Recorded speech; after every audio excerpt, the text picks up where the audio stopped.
Hi, folks. Scott Powell here with another History of Tomorrow and 14 Points Daily. And we're sticking with the theme of the election coming up. And so today I want to talk about the nature of the social contract and what we can expect from the various candidates in relation to that and how that's going to affect what really is such an important layer of society. It's the matrix in which politics occurs. And so to begin, of course, we should set the terms of reference here. What is a social contract? A social contract is the prevailing moral, political, economic, and technological forms of association in an organized society, which underlie and determine the way governance takes place. So America has had essentially two incarnations of its social contract up until now. The first one was, of course, the Republican social contract established by the founding fathers. That social contract placed natural rights at the core, and in terms of foreign policy was expressed in the form of self-defense and political separation.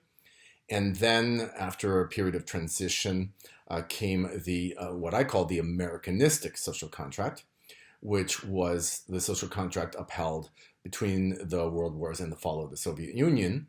And that was, in a word, a democratic social contract. A lot of people want to point out that the United States is a constitutional republic, but in terms and certainly in terms of the constraints that exist in the form of the Constitution and the institutions that exist, it's fair to say that the United States is a republic. But of course, democracy is the watchword of our times, and that reflects the fact that ever since the Reconstruction period, ever since the 19th Amendment, ever since the Civil Rights Act and Voting Rights Act, essentially America has sought to embody a democratic social contract. And that is the word that just keeps coming out of the mouth of most politicians, of course. Democracy this, democracy that.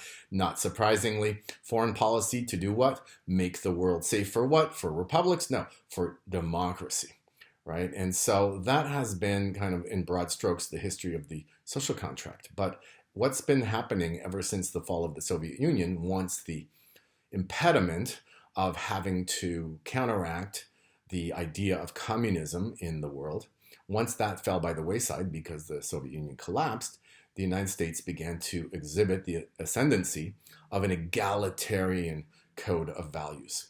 So that is quite patent in the sense that if you look at how American culture has been evolving, we've seen a lot of equality as being the key, right? And moving from not just equality of opportunity, but equality of outcomes. We have all kinds of transformations in the laws pertaining to gay marriage, pertaining to LGBT, whatever plus communities and so on. We also have egalitarianism in foreign policy. Multiculturalism really is just a euphemism for cultural egalitarianism. And we have egalitarianism permeating now under direct, citizenship has been under direct assault by the Biden-Harris administration with the use of force, the use of the Border Patrol and government agencies in order to inject a vast swath of new people into the country that are not immigrants in the sense that has been traditionally understood. And there have been all kinds of consequences to that, and they're only going to get worse. And so what we have now is a culture that's tilting quite dramatically in the direction of egalitarianism. And that clearly is the agenda of the Democratic Party. And then we have the Republican Party, which is kind of sort of trying to resist that, right? And so the significance of that in terms of the election and what's going to come after that is that we have that set of values. It hasn't really been counteracted.